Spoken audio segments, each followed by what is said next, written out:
Espaço Odontológico Fábio Rodrigues Teixeira e Dominus Educação apresentam Programa De Bem com a Vida. Apresentação Padre Hildo de Freitas.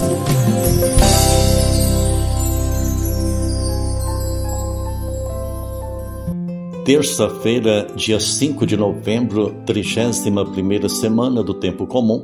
Bom dia, cidade de Arcos, bom dia, internautas, bom dia, motoristas, bom dia a todos que nos dão o prazer da sua sintonia.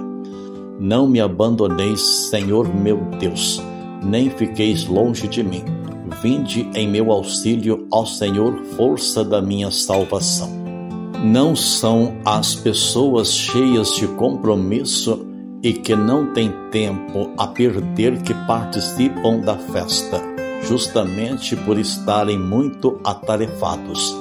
São os pobres, os aleijados, os esquecidos e abandonados que encontram seu lugar, pois aceitam o convite de Cristo. Perguntemos a nós mesmos se estamos aceitando o convite de Cristo para participar na vida com Ele, ou se estamos procurando desculpas. Somos responsáveis por nossas escolhas. Quem observa os ventos nunca plantará, tampouco colherá. Quem fica observando o vento não plantará, e quem fica olhando para as nuvens não colherá. Eclesiastes capítulo 11, versículos 4. Você já parou para pensar em quantos planos já fez na vida? Pois bem, quais desses planos e projetos foram realmente tirados do papel e postos em prática? Em quais deles você fez tudo o que poderia ter feito, empenhado o máximo de esforço para que pudesse alcançar o fim desejado? Essa afirmação que lemos da Palavra de Deus fala muito sobre nossa atitude, nosso empenho para com os projetos, planos e sonhos que temos. É bem verdade que nem sempre teremos o ânimo necessário para realizar o que precisa ser feito. Todavia, ter sucesso não é somente sinônimo de alcançar alguns bons resultados, pois na ótica de Deus o sucesso se dá quando somos prósperos. Mas prosperidade não é somente ter muitos recursos ou sucesso. Prosperidade é não ter falta de nada. Quais são as sementes que você precisa plantar e que, se não chegarem ao solo, ficarão para sempre no campo dos sonhos e dos projetos? Não permita que os ventos contrários impeçam você de lançar as sementes que o levarão para um futuro extraordinário em Deus Pai. Ter os mesmos sentimentos de Cristo, acolher os pobres e marginalizados, é o que o Senhor espera de nós. A situação descrita acerca da águia pode ser apenas uma lenda, sem embasamento científico, mas é um conselho bíblico, pois, como diz o salmista, Ele é quem sacia seus anos de bens, e como a águia tua juventude se renova. Salmo 102. Deus quer que voemos altos como águias. Os que põem a sua esperança em Deus renovam as suas forças, abrem as suas asas como águias, correm e não se cansam. Confira Isaías capítulo 40, versículos 31. Novamente chamo a atenção para a importância da perseverança, resiliência, virtude daqueles que enfrentam as adversidades com serenidade e coragem, mesmo em condições desfavoráveis, com incertezas e medos, conforme ensina Santo Agostinho. A verdadeira força consiste em ter a coragem de agir quando se tem grandes medos, dúvidas ou desejos alternativos. Um exemplo bastante ilustrativo desta capacidade de superação foi partilhado comigo por uma mãe. casada com um comerciante, levava uma vida razoavelmente confortável. Já eram pais de um menino e, quando deu à luz a uma filha, acreditaram que a felicidade estava completa. A menina apresentou o desenvolvimento normal durante alguns meses, até que, de repente, começaram a notar que havia algo errado com a criança, pois parecia desaprender algumas coisas básicas. Chegaram a consultar diversos médicos na cidade, mas nenhum conseguiu chegar a um diagnóstico. O problema se agravou e a criança regrediu ainda mais. Desesperados, começaram a dispor dos bens em busca de tratamento para a filha. Por causa das constantes viagens, o esposo acabou perdendo o comércio. Em seguida, tiveram de se desfazer da casa. Depois de alguns exames específicos, uma médica diagnosticou a ocorrência da degeneração cerebral, uma doença irreversível na qual o cérebro vai perdendo as funções até ficar completamente inutilizado.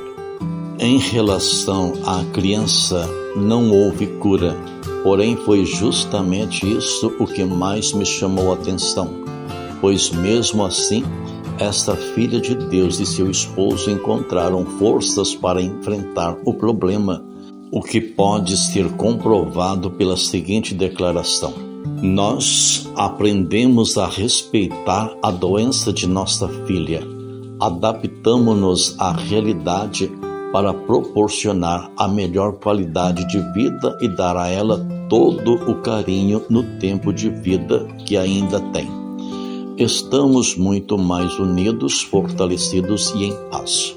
Isso é verdadeira perseverança, resiliência, que se opõe totalmente à acomodação ou à simples aceitação e se caracteriza pelo adaptar-se à situação, lutando pela melhora e, sobretudo, conseguindo extrair algo bom. No caso deles, união, força e paz, de um grande sofrimento. Elias, personagem bíblico, era um profeta corajoso, desafiou 450 homens e os venceu. Ele passou a fio de espada os profetas de Baal, a ponto de o rio ficar vermelho, e teve coragem de propor um desafio em público. Disse: vocês, sacerdotes, coloquem novilhos e lenha seca sem fogo, e eu colocarei um novilho sobre a lenha sem fogo. Invocareis depois o nome de vosso Deus, e eu invocarei o nome do Senhor. O Deus que ouvir enviando fogo, este é o Deus verdadeiro. Confira primeiro livro de Reis, capítulo 18, versículos 23 ao 24. Vinde a mim, todos vós que estáis cansados, e descanso eu vos darei, diz o Senhor. Ó Deus de poder e misericórdia, que concedeis a vossos filhos e filhas o dom de vos servir como devem, fazei que corramos livremente ao encontro das vossas promessas. Por nosso Senhor Jesus Cristo, vosso Filho, que é Deus, e convosco vive e reina na unidade do Espírito Santo, por todos os séculos dos séculos. A primeira leitura é do Novo Testamento, carta de São Paulo aos Filipenses, capítulo 2, versículos 5 a 11. Salmo 21, e nos convida a rezar: ó Senhor, sois meu louvor em meio à grande assembleia. Cumpro meus votos ante aqueles que vos temem. Vossos pobres vão comer e saciar-se, e os que procuram o Senhor o louvarão. Seus corações tenham a vida para sempre. Ó Senhor, sois meu louvor em meio à grande assembleia. Lembrem-se disso os confins de toda a terra, para que voltem ao Senhor e se convertam. e se prostrem adorando diante dele todos os povos e as famílias das nações, pois ao Senhor é que pertence a realeza. Ele domina sobre todas as nações. Somente a ele adorarão os poderosos. Ó Senhor, sois meu louvor em meio à grande assembleia. O Santo Evangelho, escrito segundo Lucas, capítulo 14, versículos 15 ao 24. Assim está escrito: Naquele tempo, um homem que estava à mesa disse a Jesus: Feliz aquele que come o pão no reino de Deus. Jesus respondeu: Um homem deu um grande banquete e convidou muitas pessoas. Na hora do banquete, mandou seu empregado dizer aos convidados: Vinde, pois tudo está pronto. Mas todos, um a um, começaram a dar desculpas. O primeiro disse: Comprei um campo e preciso ir vê-lo. Peço-te que aceites minhas desculpas. Um outro disse: Comprei 5 juntas de bois e vou experimentá-las. Peço-te que aceites minhas desculpas. Um terceiro disse: Acabo de me casar e por isso não posso ir. O empregado voltou e contou tudo ao patrão. Então o dono da casa ficou muito zangado e disse ao empregado: Saí depressa pelas praças e ruas da cidade. Traze para cá os pobres, os aleijados, os cegos e os coxos. O empregado disse: Senhor, o que tu mandaste fazer foi feito, e ainda há lugar. O patrão disse ao empregado: Saí pelas estradas e atalhos e obriga as pessoas a virem aqui, para que minha casa fique cheia. Pois eu vos digo, nenhum daqueles que foram convidados provará do meu banquete. Estas são palavras de salvação. Glória a vós, Senhor. No Santo Evangelho que ouvimos escrito segundo Lucas, capítulo 14, versículos 15 ao 24, nos ensina a palavra do Senhor.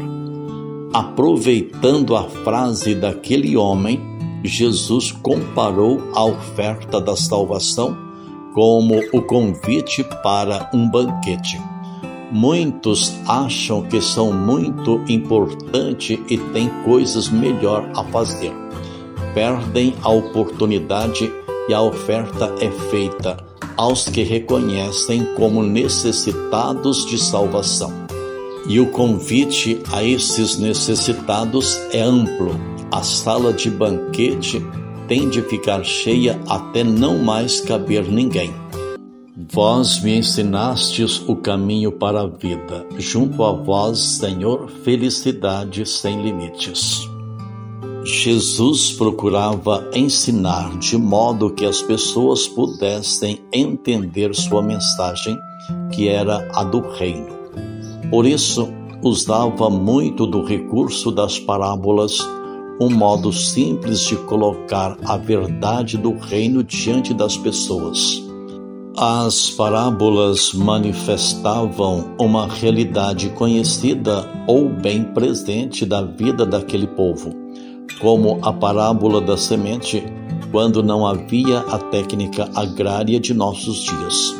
Portanto, a mensagem chegava fácil ao coração de seus ouvintes. Jesus falava do reino de Deus.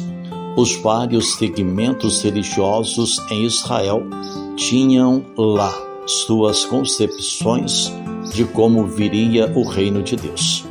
Para os fariseus, a chegada do reino se daria pela penitência, jejuns e, fundamentalmente, a observância da lei e das tradições. Já os zelotas achavam que o reino aconteceria por meio da força, da violência, principalmente contra os romanos. E havia ainda os apocalípticos, para quem tudo aconteceria de forma gloriosa e apotética. Em meio a essas ideias e a realidade do povo, é que Jesus nos fala do reino, que veio até nós por meio dele, e não conforme imaginavam aqueles grupos religiosos. Veio por meio do Messias, o enviado do Pai. A semente e o grão de mostarda compõem o grande ensinamento de Jesus. A semente e o grão de mostarda compõem o grande ensinamento de Jesus. A semente lançada na terra cresce silenciosamente, sem alarde, e quando percebemos, a pequena planta está diante de nossos olhos. Vai crescendo e não importa o tamanho da sua semente, pois pode nos oferecer uma boa árvore que nos dá sombra e frutos. O reino acontece não por causa da lógica humana, mas sim pela lógica de Deus, no dinamismo de seu amor para conosco, e por isso chegará a todos os povos e nações, e em cada coração humano.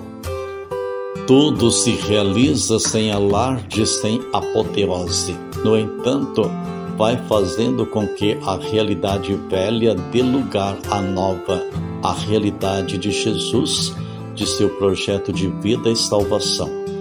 Deus quer que se realize esta realidade nova entre nós. E se isso não acontece, é porque está faltando nossa parte. Somos colaboradores na construção do reino. Ninguém pode ficar esperando que tudo aconteça sem a participação de cada pessoa. O reino só atingirá sua plenitude quando todos os homens e mulheres estiverem sentados à mesa, participando do banquete celestial.